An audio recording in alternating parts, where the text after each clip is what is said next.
Bien, en estos tres capítulos, 12, 13 y 14 de Primera de Corintios, está tratando San Pablo del buen uso de los dones o los carismas del Espíritu Santo que le fueron concedidos a la comunidad de Corintio en abundancia y como un testimonio visible de la presencia del Espíritu Santo entre ellos. En los primeros 7 versículos del capítulo 12, San Pablo está indicando la unidad del origen de todos los dones. O sea, son diferentes los dones, pero es el mismo Espíritu quien los da, ¿no? Y todos los distribuye para provecho común de toda la comunidad. No son directamente para un provecho personal del que es agraciado con este don, ¿no? Ni para su gloria, sino para la edificación de la comunidad. Luego, es importante destacar los versículos 8 al 11 de este mismo capítulo 12, en que presenta una lista, ¿no? Obviamente no es exhaustiva, va a tener otra lista en Efesios, va a tener otra lista en Romanos 2, y si uno juntara todo eso son como 30 dones.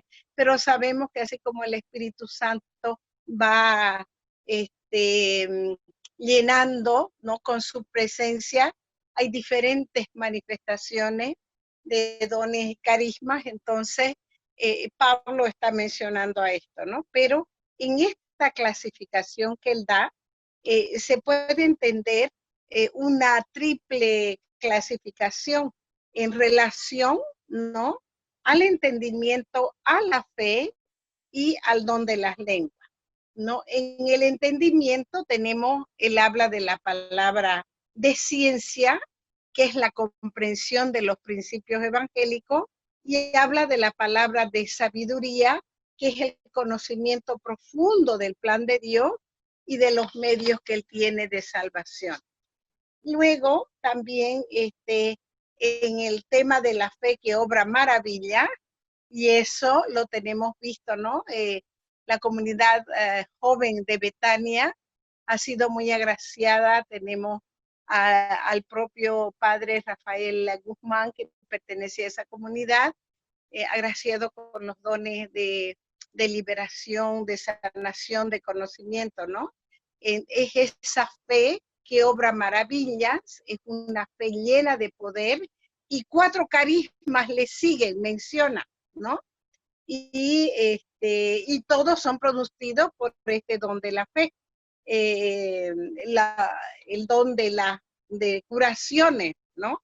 Esta fe que obra milagros, que descubre esta riqueza de la variedad de los efectos producidos, como dije, de este don de la fe. Luego las operaciones de poder, dice, que son los exorcismos de los demonios. Luego habla de la profecía, que la persona inspirada habla a la asamblea para edificar, exhortar y animar. Vamos a extendernos más en este tema de la profecía cuando comentemos el capítulo 14. Y luego viene el discernimiento de espíritu, que es esta persona, bajo el impulso del Espíritu Santo, discierne si las manifestaciones espirituales extraordinarias dentro de esta comunidad, ¿no es cierto?, son de Dios o son puramente naturales, aunque parezcan extrañas, o, y aquí hay que tener mucha prudencia, inclusive pueden venir del mal, ¿no? Además, con este discernimiento de espíritu, se descubre el sentido de las revelaciones dadas por el Espíritu Santo a otros miembros de la comunidad. Este discernimiento está en relación a este don de profecía y detecta los verdaderos de los falsos profetas, y para exponer el sendito escondido en el mensaje profético. Precisamente ahorita, cuando estamos grabando este tema, 3 de agosto, la primera lectura era sobre el profeta Jeremías, que amonestaba a este profeta falso, ¿no? En nuestro lenguaje vulgar, trucho, y le decía, ¿por qué estás profetizando en mentiras para agradar al pueblo cuando lo que viene es algo muy duro, ¿no? Y vos le estás como haciendo el quite, ¿no? En la primera lectura de la misa fue hoy eso, ¿no? Entonces, este don de discernimiento de espíritu, que obviamente lo tenía el profeta Jeremías, está amonestando a este profeta falso. Luego también está, dijimos, los dones en relación a las lenguas.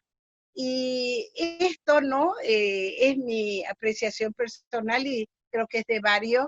La primera vez que uno es expuesto a este don, que escucha de estas personas, le llama la atención, ¿no? Hasta que, bueno, pues ya uno se da cuenta de que es un don espiritual, es un don para la edificación personal, sobre todo de la persona, porque está hablando con Dios y diciendo cosas misteriosas, ¿no?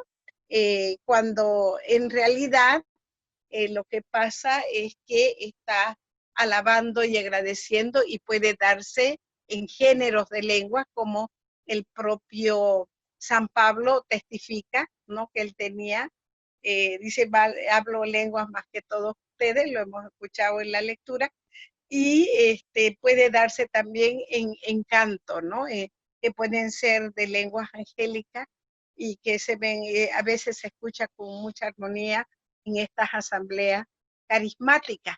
Una vez tuve el privilegio de estar en la 39 asamblea del ICRE, en ese tiempo se llamaba ICRE, ¿no? Allá en las afueras de Roma, y verdaderamente era como estar en el cielo, escuchar a todos estos grandes de la renovación carismáticas orando en lengua, todos al unísono y en un solo canto, muy armonioso, ¿no? Ahora, en los versículos 12 al 31 nos va a hablar del símil del cuerpo, ¿no? De Cristo, que son muchos los miembros, pero son todos de Él, ¿no? Esta imagen del cuerpo, ¿no? Que expone San Pablo, él lo hace a propósito de esta diversidad de dones que edifican a la iglesia, y es una ilustración muy elocuente de la unidad en la diversidad, siempre tomando en cuenta de que nuestro Señor Jesucristo es el que unifica todo esto, y el Espíritu Santo, ¿no es cierto?, hace esta unidad también. Sabemos que por el bautismo solo pertenecemos al único cuerpo místico que es la iglesia, ¿no? En el que cada miembro tiene necesidad de los demás, pues los dones y los carismas en la vida cristiana son esenciales para la construcción de la iglesia, que es el cuerpo de Jesucristo. Y aquí voy a hacer una pequeña digresión. Cuando con Olga y con Ana María Solís estudiamos, un par de años estudiamos el diálogo de Santa Catalina de Siena, siempre confrontando con la palabra de Dios, ¿no? No es que lo hicimos de corrido, sino una vez por semana nos juntamos, y bueno, algunas semanas no se podía, pero en un año y medio, dos, lo hicimos bellísimo el diálogo. Y algo que me acuerdo es que sobre este tema, es que el Señor le decía a Catalina que todos tenemos necesidad de todo. Por eso es que había dado diferentes dones para que unos a los otros nos complementemos y necesitemos unos de los otros, ¿no? Entonces, así es como queda asentada esta unidad de los cristianos y su pluralidad de oficios y funciones. Y ahora por eso es que va a definir que algunos, ¿no?, en la comunidad son apóstoles. La palabra apóstol significa enviado, y no se limita a la colegiatura de los 12 que fueron enviados personalmente, ¿no?, por nuestro Señor Jesucristo, y son el fundamento de nuestra iglesia, ¿no?, que es una santa, católica y apostólica. Luego a otros, en este catálogo están los profetas, y sobre este don vamos a hablar también más adelantito cuando veamos el capítulo 14, que intuyen el misterio del plan salvífico de Dios y sirven de fundamento para la iglesia. Otros son maestros, que además de sus conocimientos adquiridos y sus cualidades pedagógicas, manifestaban un carisma especial del Espíritu para enseñar a los demás lo concerniente a la fe cristiana. Luego hay de asistencia, que son esas personas dotadas con un don especial para ejercer la caridad, ¿no? Ayudando a los demás en sus diferentes necesidades. Luego también menciona el gobierno, que son los que presiden a la comunidad, la gobiernan con tino y sabiduría y se ocupaban de la organización externa de la misma en sus varios aspectos, ¿no? Como va también a hablar sobre este tema en su epístola a los romanos, y ya hemos visto que lo hizo en la primera Tesalonicenses 5:12. San Pablo termina esta exposición invitando a los corintios a preferir los carismas de mayor valor por su utilidad en la construcción del cuerpo de Cristo. Y ahí es cuando entre este capítulo 12 y el 14, que nos habla de estos dones, va a insertar el don por excelencia, ¿no? El camino que es el amor. Por eso que les dice, les voy a mostrar un camino mucho más excelente. Y comienza con ese precioso, que ya lo leyó Patricia, himno al amor, que culmina el tema de estos carismas que hemos dicho en el capítulo 12, y que es el que hace que el cristiano sea maduro y pleno, ¿no? Porque es este don, el del amor, el que lleva a la madurez, y hace a la persona perfecta ante el Señor. Ya sabemos que San Juan dice en primera de Juan 4:8 y 16, Dios es amor. Y la persona que está llena del amor del Señor, obviamente es la que da mucho más gusto y alegría a nuestro Señor. Entonces vemos de que no se trata de un camino mejor, sino que es el camino, el del amor, porque es el don divino por excelencia que debe estar siempre presente y activo en la vida de cada creyente, este don imperecedero que jamás cesará. Vendrá, ¿no es cierto? Esa expresión de San Pablo, pasarán las lenguas, el conocimiento, ¿no? Todo esto, pero el amor siempre permanecerá.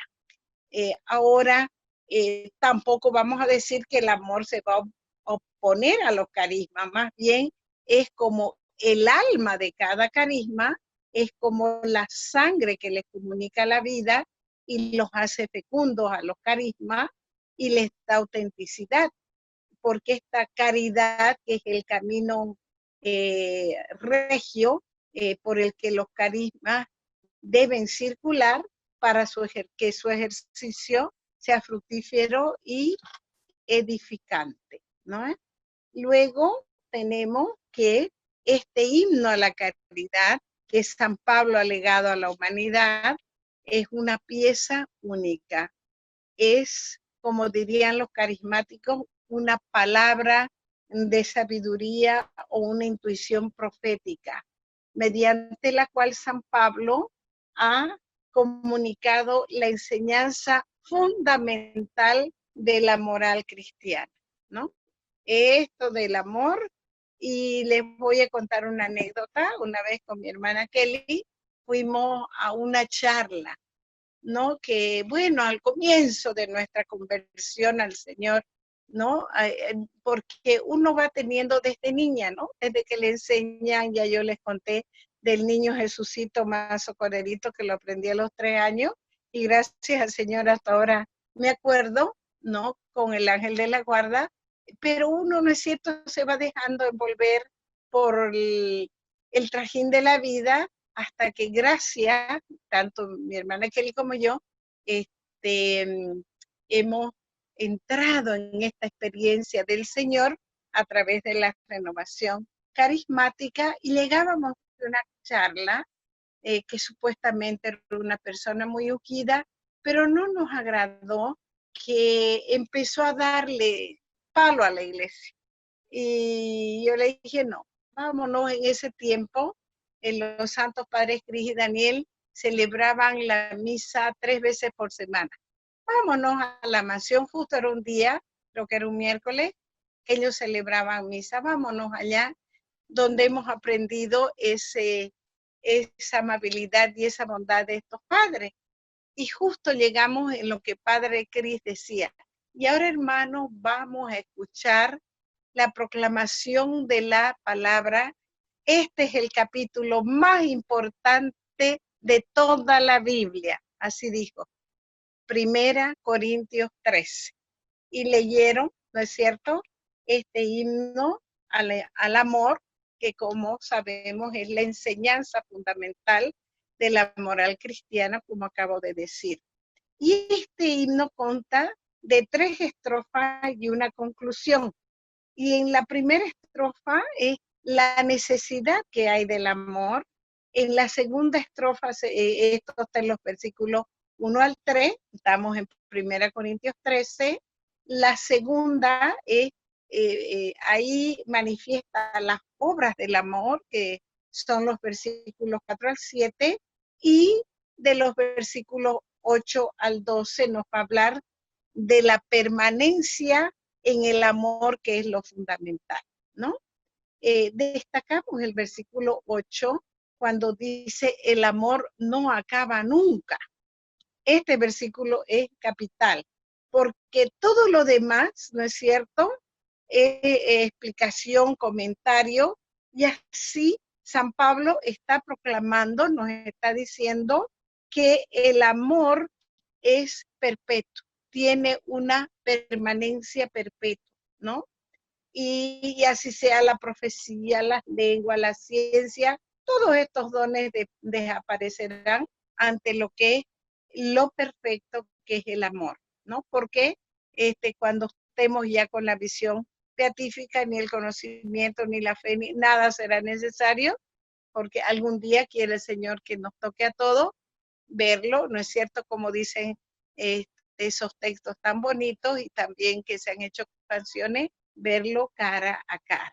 Entonces, cuando tengamos esa visión perfecta, clara, directa, como nos habla el versículo 12, será en la vida futura, en la gloria, obviamente, ¿no?, en que conoceremos a Dios y Él nos conocerá, y porque será un conocimiento divino. Por eso, estos dones que hemos mencionado, de conocimiento, de profecía, de palabra, pertenecen a la aquí y a la ahora, pero no serán ya necesarios en esta vida futura. Luego termina con una conclusión, ¿no? En el versículo 13, mencionando estas tres virtudes teologales de la fe, de la esperanza y la caridad, siendo, y lo vuelvo a insistir, que la mayor de todas es la virtud de la caridad o del amor. Porque también, aunque la fe y la esperanza son estas virtudes que nos llegan directo de Dios, por algo se llaman las virtudes teologales. Ya hemos mencionado en otros encuentros que las 7 virtudes importantes son estas 3 teologales de fe, esperanza y caridad, y las 4 cardinales, que en palabras del Padre Cris lo tengo presente en su clase, decía que son el sostén, son como las bisagras de la puerta de la vida cristiana, que son la justicia, la templanza, la fortaleza y la prudencia, ¿no? Bien, ahora, como dijimos antes, ante la visión de Dios ya se suplirá todo conocimiento imperfecto de la fe y se eliminará el deseo que trae la esperanza. Este capítulo 13, ¿no es cierto?, está incrustado entre estos capítulos 12 y 14, que está dedicado a los carismas, porque como ya dijimos, es el alma de los mismos carismas.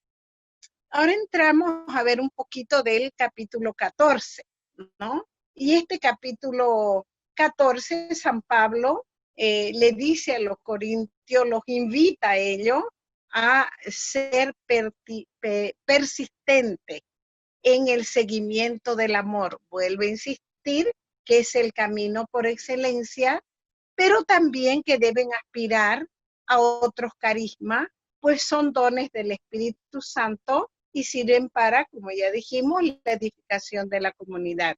Y en este capítulo va a tratar de dos carismas, dones o carismas, así los trata la Biblia de Jerusalén, que son las lenguas y la profecía. Y para comprender bien este capítulo, debemos tener presente, como ya dijimos, los primeros encuentros sobre esta epístola, los primeros capítulos de Primera de Corintios, que habían problemas de caridad y falta de unión entre ellos, ¿no? ¿Se acuerdan que yo soy de Pablo, yo soy de Cefa y yo soy de Cristo? Y que habían abusos en diferentes campos, ¿no? Habían hasta escándalos, como en el capítulo 5.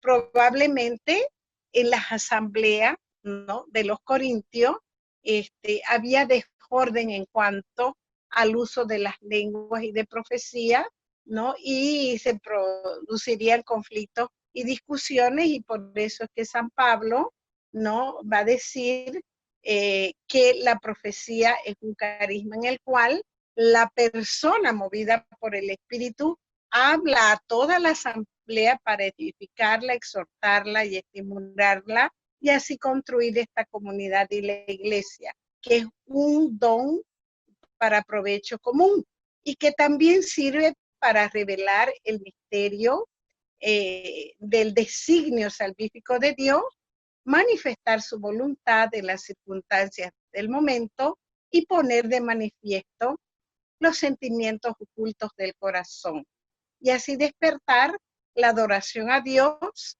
reconocer su presencia divina en la comunidad y llamar fuertemente a la conversión.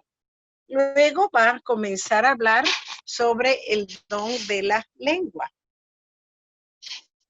y va a decir que es un carisma que el Espíritu Santo da sobre todo para la edificación personal del individuo que lo posee, porque el que habla en lengua emite sonidos que no se entienden.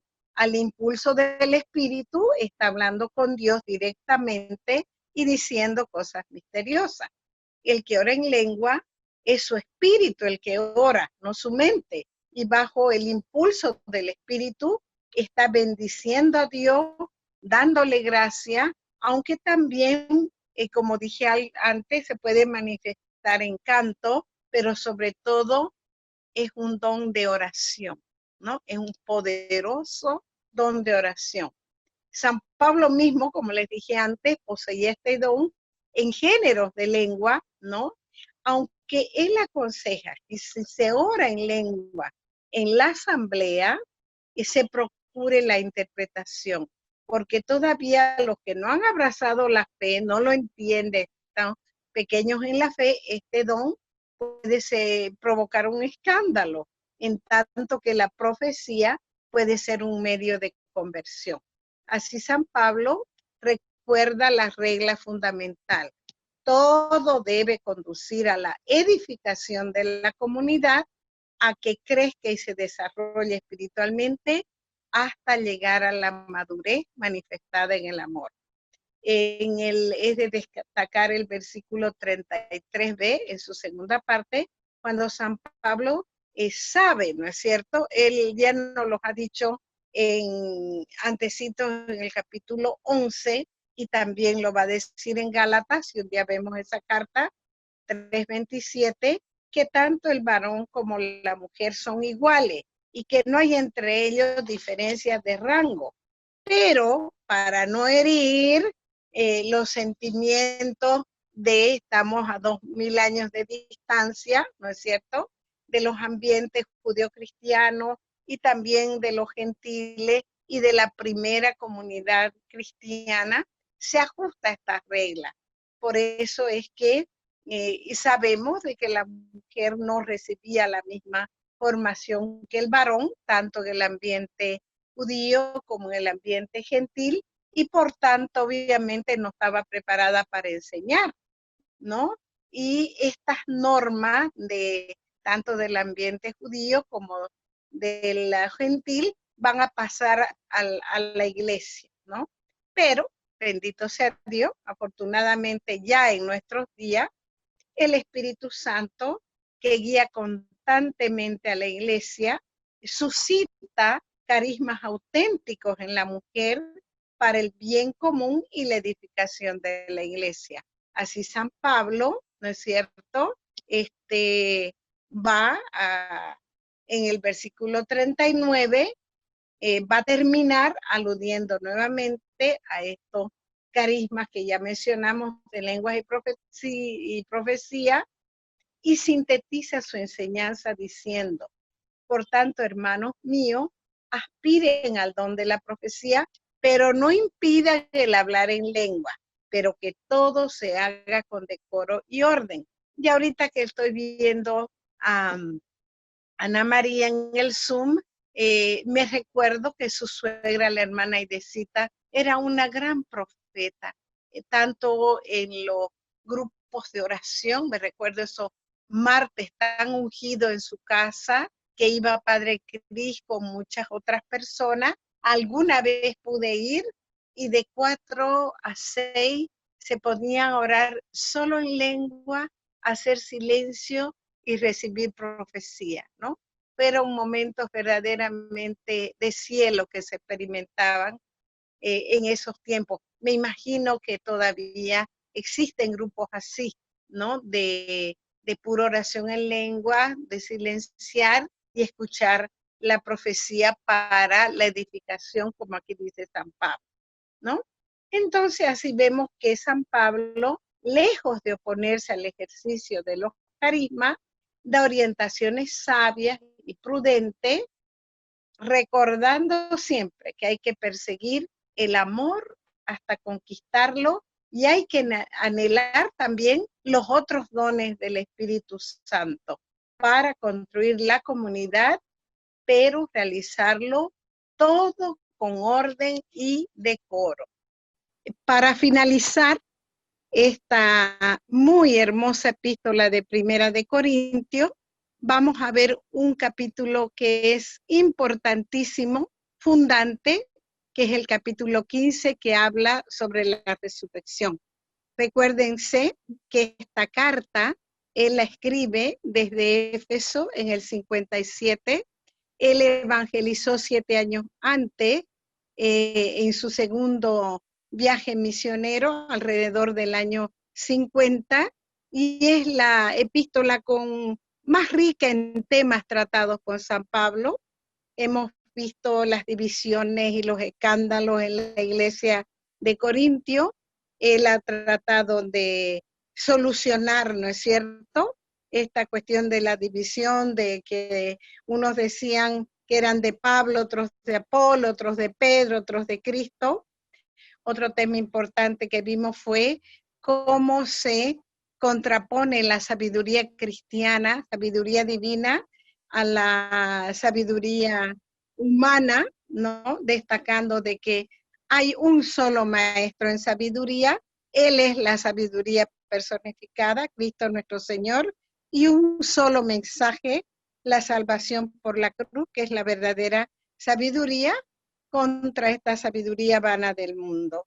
Y vimos el caso escandaloso del incestuoso del capítulo 5, el pleito entre hermanos en el capítulo 6, cómo deben tratar este tema de la fornicación también en este capítulo, ¿no? Recordándole a los corintios de que no heredarán los que practican todos estos vicios, ¿no?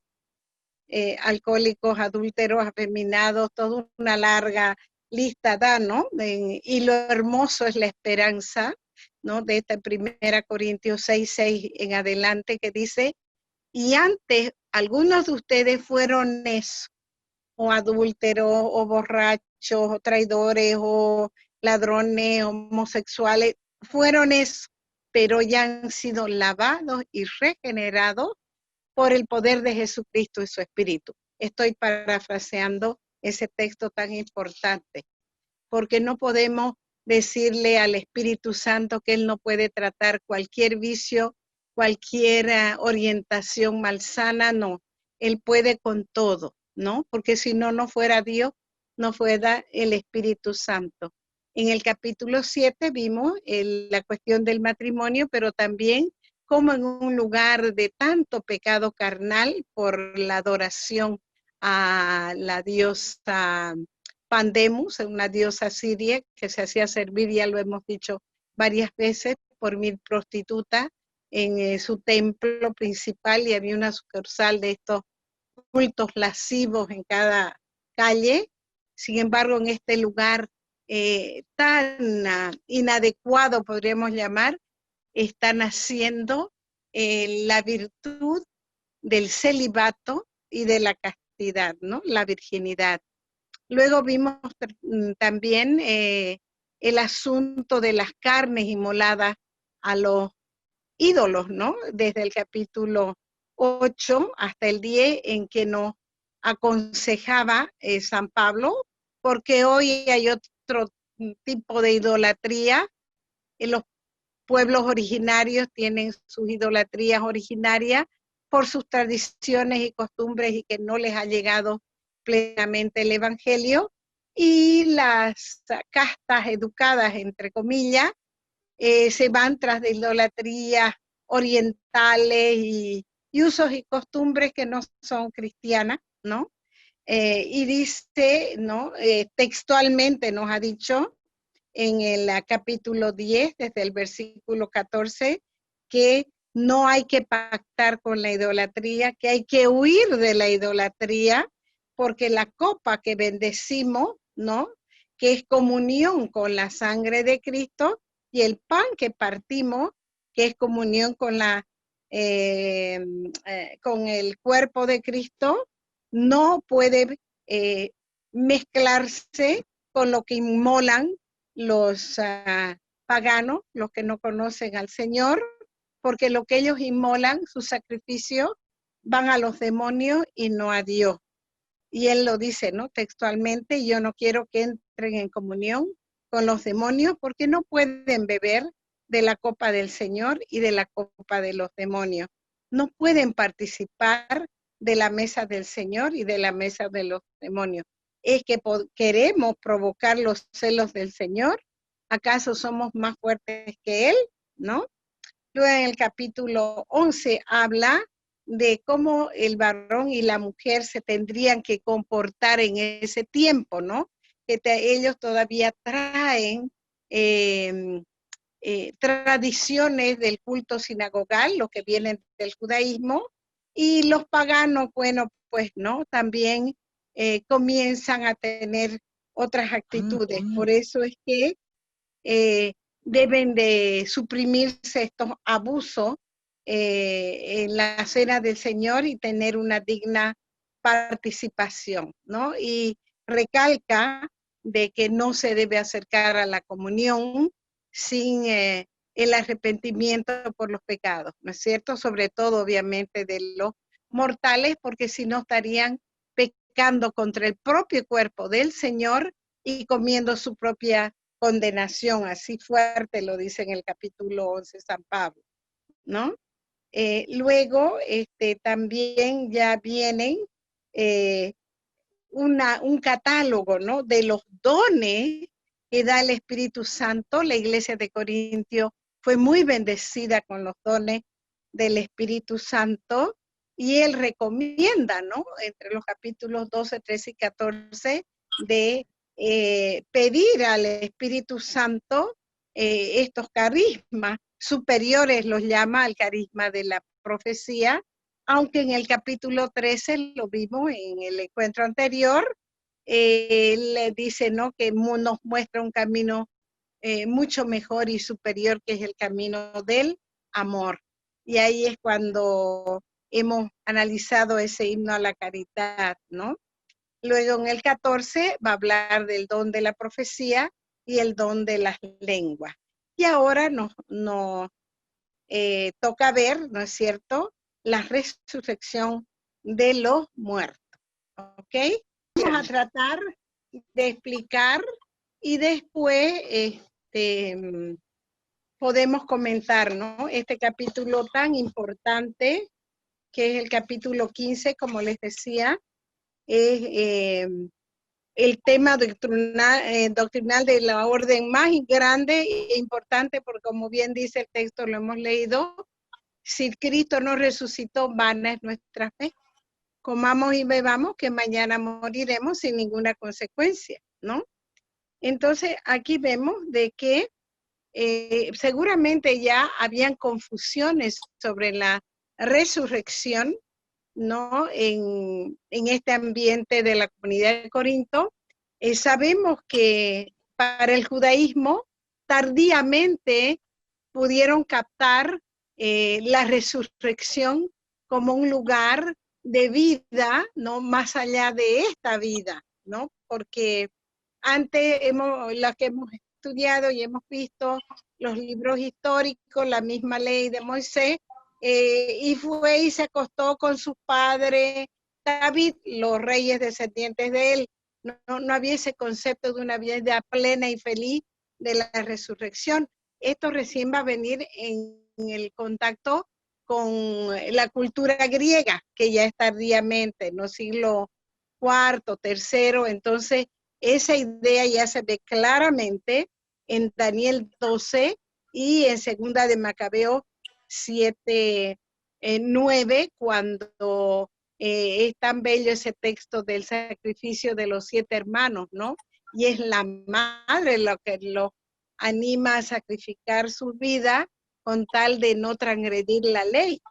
O también en este mismo escrito de Segunda de Macabeos capítulo 12, cuando, desde el 38 al 46, la intercesión por los difuntos que habían caído en un pecado, ¿no?, de cargar idolitos en su cuello, pero habían muerto por defender el templo. Entonces, Judas Macabeo, que es el que lidera esta, podríamos decir, esta revolución para reconquistar el templo de los Seleucidas, ¿no? Entonces fue él el que hace una recolección de dinero porque en ese tiempo no es que se ofrecían sacrificios de animales para que estos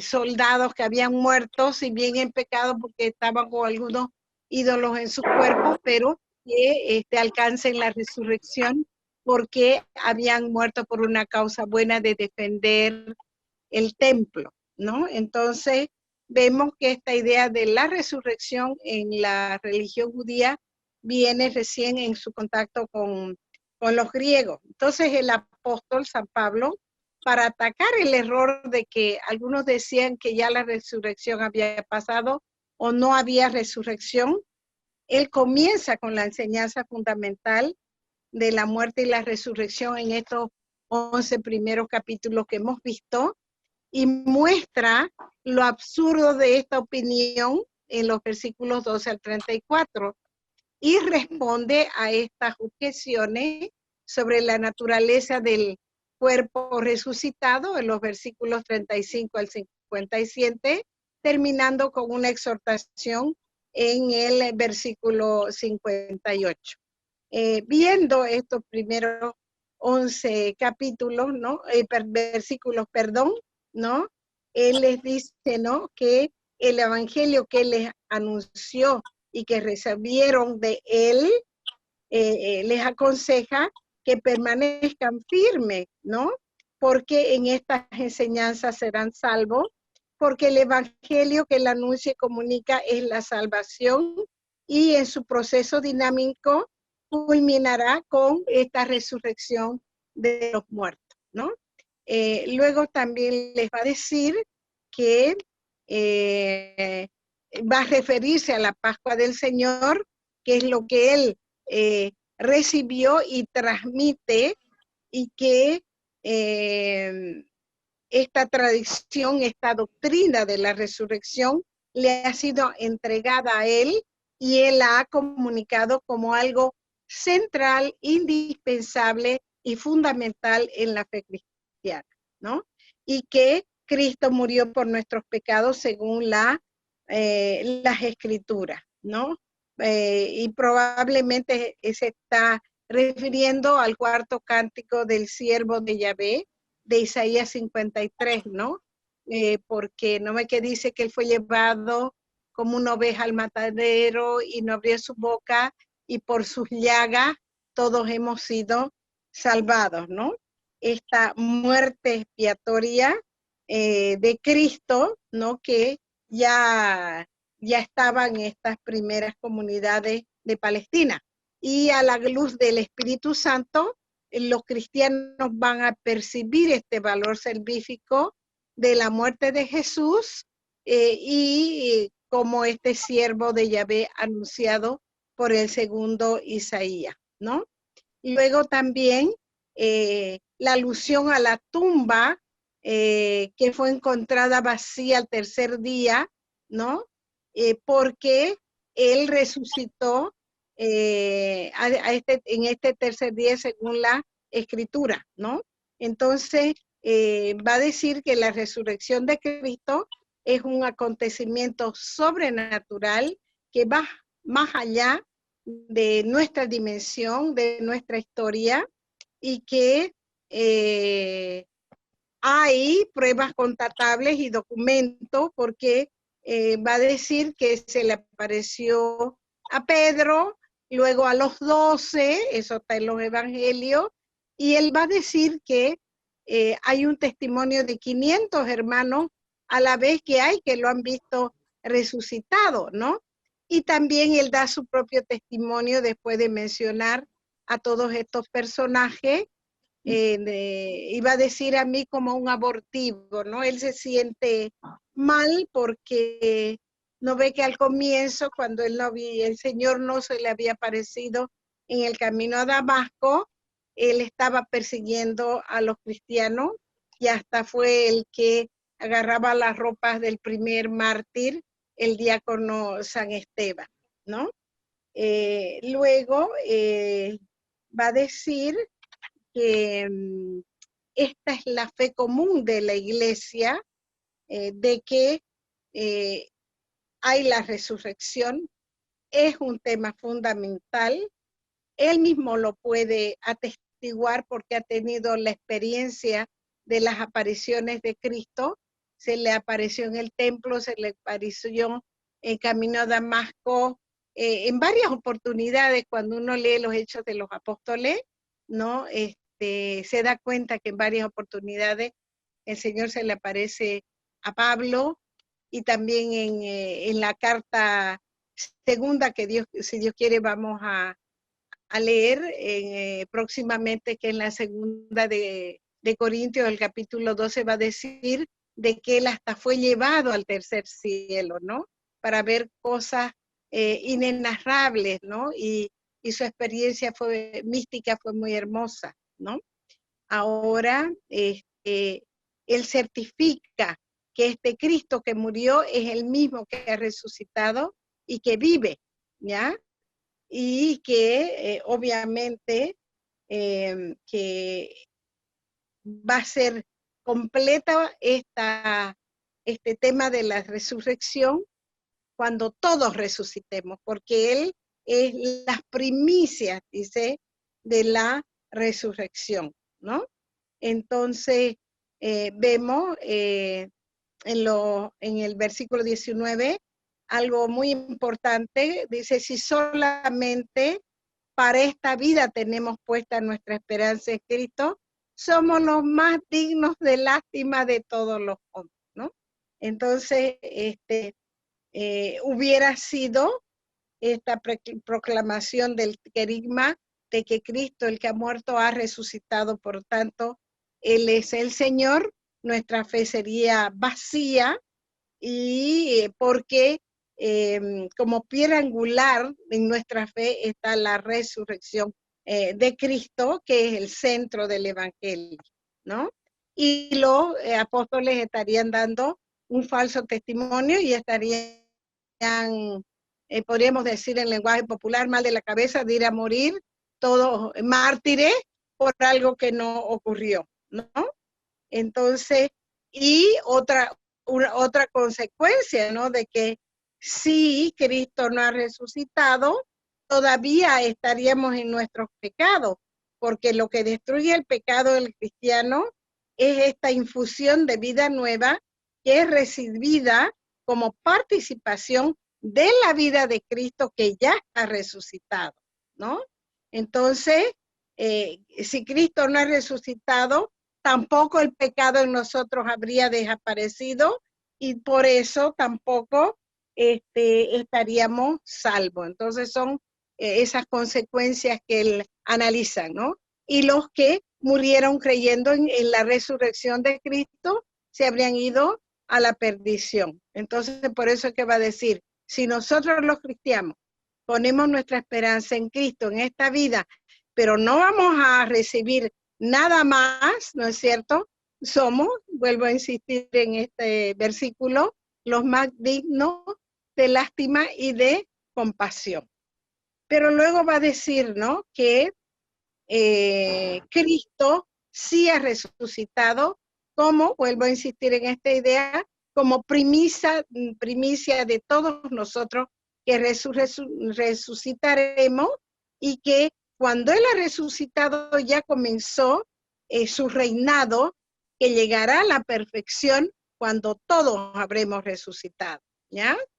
Y hermoso lo dice que Cristo, este reinado de Cristo está ordenado al reinado absoluto de Dios, ¿ya? La resurrección de Cristo es un acto de la omnipotencia divina, ¿no? Y implica la resurrección corporal. Por algo el sepulcro estaba vacío, ¿no? Él como primicia o los primeros frutos, ¿no es cierto? En esta fiesta de la Pascua, ¿no ve que eran las primicias? En la resurrección de Cristo está ese germen de resurrección de la que todos nosotros participamos, ¿ya?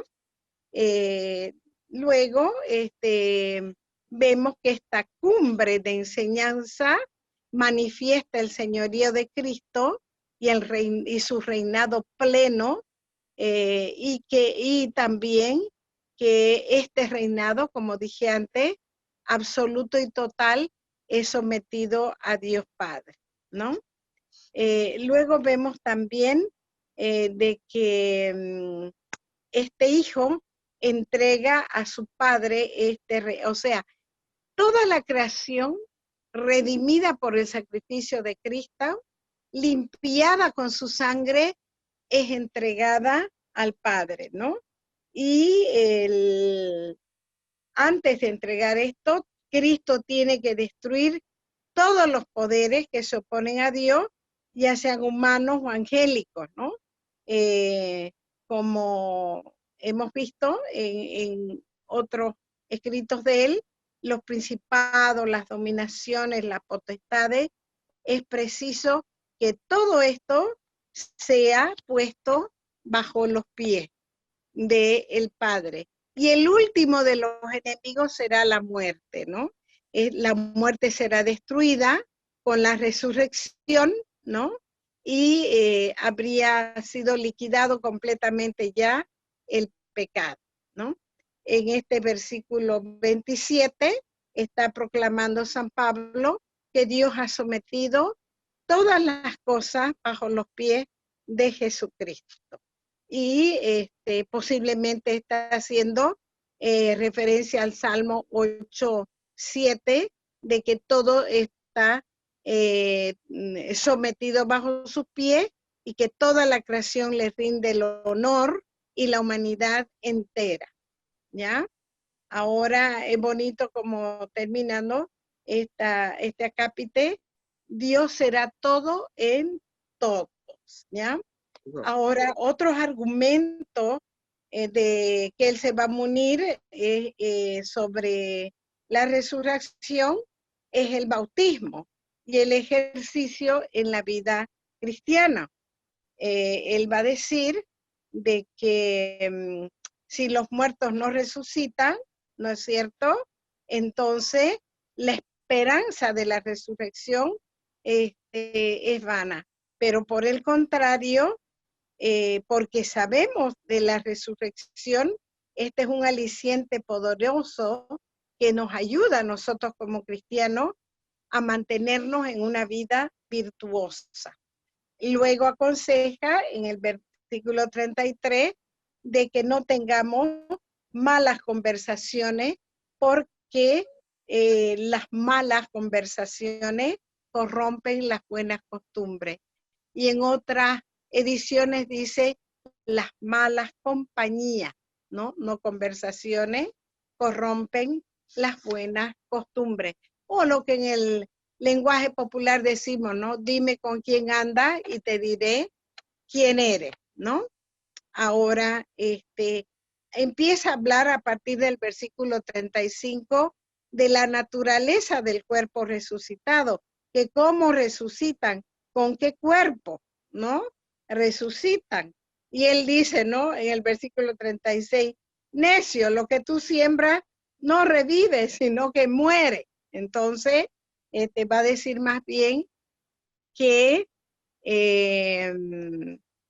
y hace unas comparaciones, ¿no? De los fenómenos naturales, como que la semilla que muere y se transforma y da una nueva planta con un nuevo esplendor, ¿no? Entonces, por eso dirá en el 42, lo que se siembra en corrupción, resucitará en incorrupción, lo que se siembra en vileza, resucitará en gloria, lo que se siembra en debilidad, resucitará en poder, ¿no? Entonces, todos tendremos ese cuerpo espiritual, ¿no? De la que gozaba Cristo, que traspasaba las paredes y está en otra dimensión, pero a pesar de eso es un cuerpo, porque acuérdense que les pide a los apóstoles cuando se les aparece, tienen algo para comer y le dan un pescado, ¿no ve? Y él come con ellos, ¿no? Entonces, es nuestra alma, que es nuestro principio de vida, está en esta dimensión sujeta a nuestro cuerpo, a la corrupción, pero con este nuevo cuerpo que nos va a dar Dios, será poseído por el Espíritu Santo, quien es el que lo animará, porque no vamos a hacer unas almitas, mismo los videntes, ¿no? Cuando la Virgencita los ha llevado al cielo, a los 3 pastorcitos, no han visto almitas volando, han visto personas, y personas hermosas, y personas jóvenes, todos, ¿no? Y otras experiencias, y hablando de esto, creo que la mayoría hemos visto que es muy bonito la experiencia de un muchachito de 4 años que la cuenta en un librito y se ha hecho una película. El cielo es real, ¿no? Y la hemos visto. Por lo menos yo la he visto y está para los que tienen Netflix, está en Netflix. El cielo es real, ¿no? Este cuerpo es nuestro yo. No es que yo voy a resucitar y voy a ser otra persona. No, es el propio yo. Y el muchachito de la película dice, ¿no? Yo te doy una buena nueva. Todos son jóvenes porque le mostraron la foto del abuelito, ¿no ve? Y él dice, sí, es él más joven y no usaba lentes, ¿no? Obviamente, allá en el cielo no se necesitan los lentes, ¿no? ahora va a hablar de que nuestro cuerpo, nuestra dimensión corporal biológica, mamífera de acá, de este mundo, ¿no? No pueden heredar el reino de Dios, dice en el versículo 50, ¿no? Porque la corrupción, somos corruptibles, no heredará la incorrupción, ¿ya? Entonces será un nuevo cuerpo, un cuerpo espiritual, pero que seremos nosotros mismo, ¿no? Porque este reino futuro de Dios es la herencia que nos espera como creyentes y es el estado final de la creación liberada de todo el mal que ahora la aflige y que está sometida, ¿no? A mismo, ¿no? Lo vamos a ver en otra epístola, en Romanos 8, Dios mediante, que dirá, la creación entera está gimiendo, esperando la manifestación de los hijos de Dios. Entonces, ¿no? En el versículo 53 de este capítulo, que es largo, lo hemos visto, va a decir que es preciso que nuestro ser corruptible, se revista de la incorruptibilidad y este ser mortal se revista de inmortalidad. Que cuando el Señor venga en su parucía, ¿no es cierto? Los creyentes, todos en un instante seremos transformados y recibiremos nuestros cuerpos transformados y espirituales eternos. Luego también hace como un triunfo hermoso lo que dice en el versículo 54, es el triunfo de la vida sobre la muerte y el pecado que ocasiona la muerte. Ya no, en el Antiguo Testamento hay un versículo, ¿no? En Sabiduría, capítulo 2, versículo 24, que dice, por envidia del demonio entró la muerte en el mundo, porque nos tentó, caímos y por eso es que nos enfermamos y nos morimos. Y va a decir, la muerte ha sido absorbida por la victoria. Y en el 55, ¿dónde está muerte tu victoria? ¿Dónde está muerte tu aguijón? Porque el aguijón de la muerte es el pecado y la fuerza del pecado es la ley. Pero gracias sean dadas a Dios que nos da la victoria por nuestro Señor Jesucristo. Entonces vemos que estos temas de pecado, de ley, ¿no? Él va a desarrollarlo en la epístola a los romanos que ya mencioné. Entonces, es como cierra este capítulo en el versículo 58. Así pues, hermanos míos amados, manténganse firmes, inconmovibles, progresando en la obra del Señor siempre, sabiendo que su trabajo no es en vano en el Señor. Hermoso, ¿no? La esperanza de la futura resurrección no hunde en un quietismo, al contrario, es un poderoso acicate para continuar en el trabajo penoso de la vida cristiana. Hay que seguir siempre adelante, avanzando y progresando en la obra del Señor, y Pablo está persuadido que este trabajo en el Señor nunca será estéril. Y concluye el capítulo 16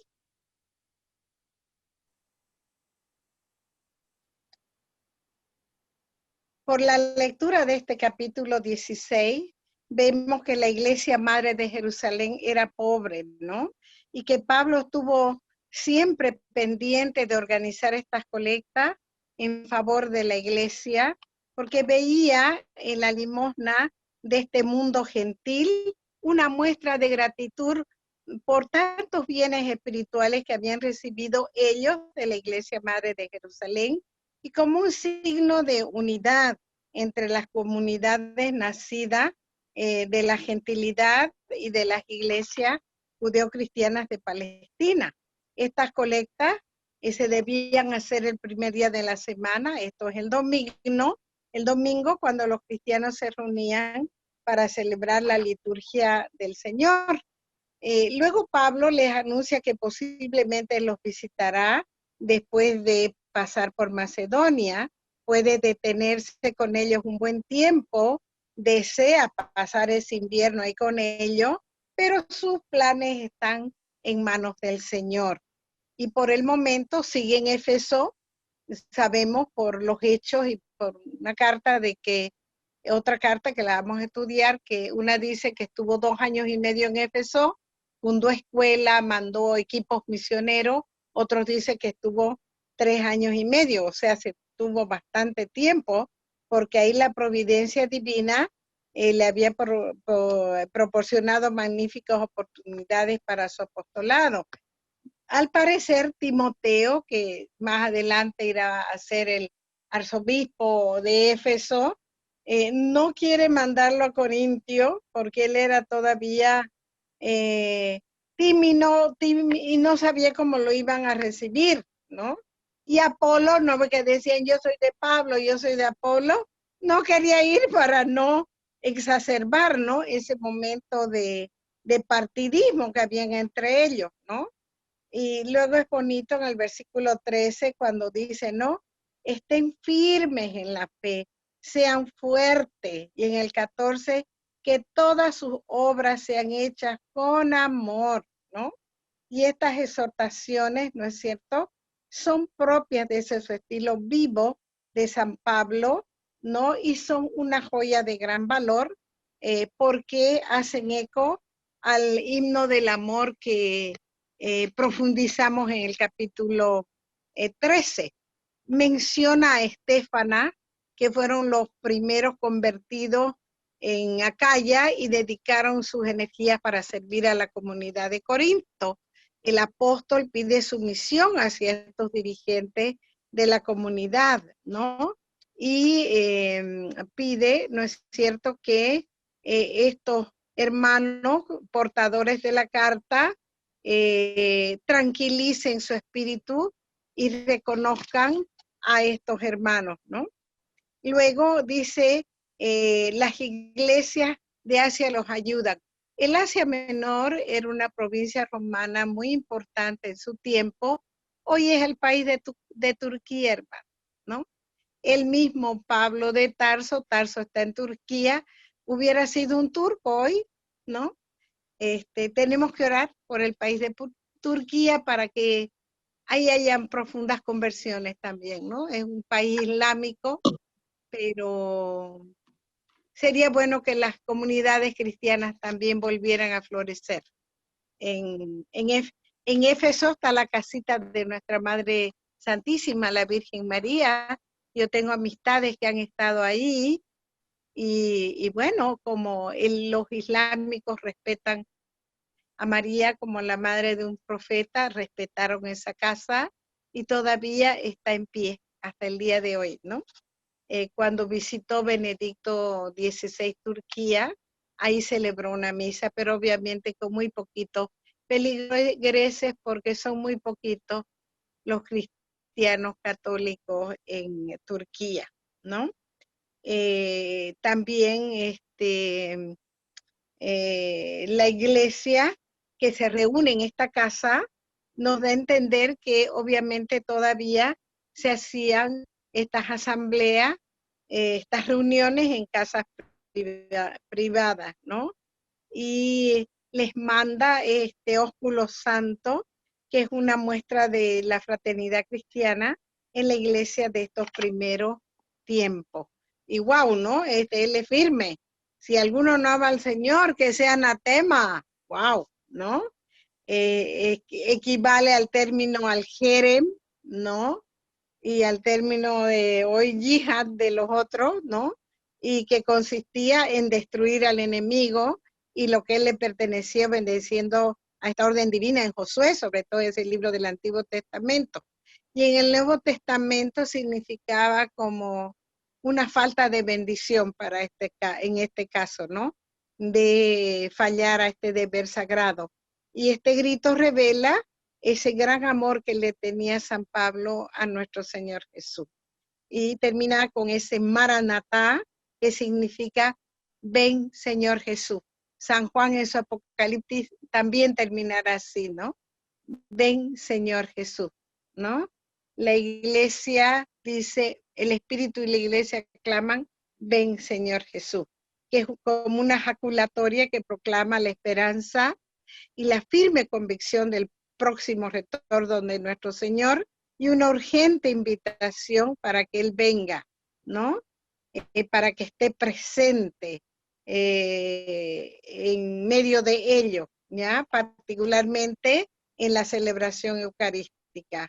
Y por último termina diciendo que la gracia del Señor Jesús esté con ustedes y yo los amo a todos ustedes en Cristo Jesús.